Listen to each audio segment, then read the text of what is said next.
السلام علیکم ورحمۃ اللہ وبرکاتہ۔ بسم اللہ الرحمن الرحیم۔ شروع اللہ کے نام سے جو بڑا مہربان نہایت رحم والا ہے۔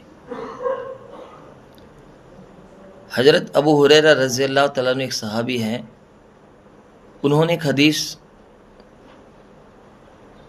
نبی صلی اللہ علیہ وسلم سے ارشاد فرمائی۔ انہوں نے کہا کہ رسول اللہ صلی اللہ علیہ وسلم نے ارشاد فرمایا، جو شخص کسی آدمی سے مشورہ لینا چاہتا ہے، کوئی بھی آدمی کسی آدمی سے کوئی مشورہ کرنا چاہ رہا ہے تو اس پر اس نے اپنا بھروسہ جتایا ہے۔ میں کسی سے کوئی بات مشورہ لوں گا تبھی تو لوں گا نا جب میرا اس پر بھروسہ ہے، مجھے امید ہے کہ وہ اچھا آدمی ہے۔ تو جو آدمی کسی سے مشورہ لے رہا ہے اس نے اس پر بھروسہ جتایا ہے۔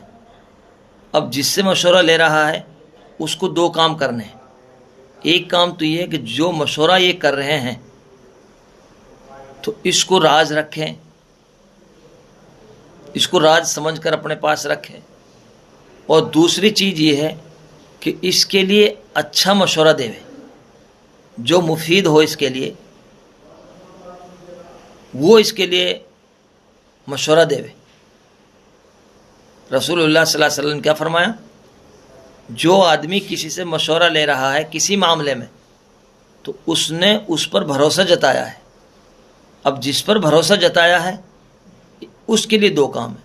ایک تو وہ بات کو راز رکھے، اور دوسری چیز یہ ہے کہ وہ اچھا مشورہ دے جو اس کے لیے مفید ہو سکتا ہے، جس میں اس کے لیے فائدہ ہو سکتا ہے، وہی مشورہ اس کے لیے دے۔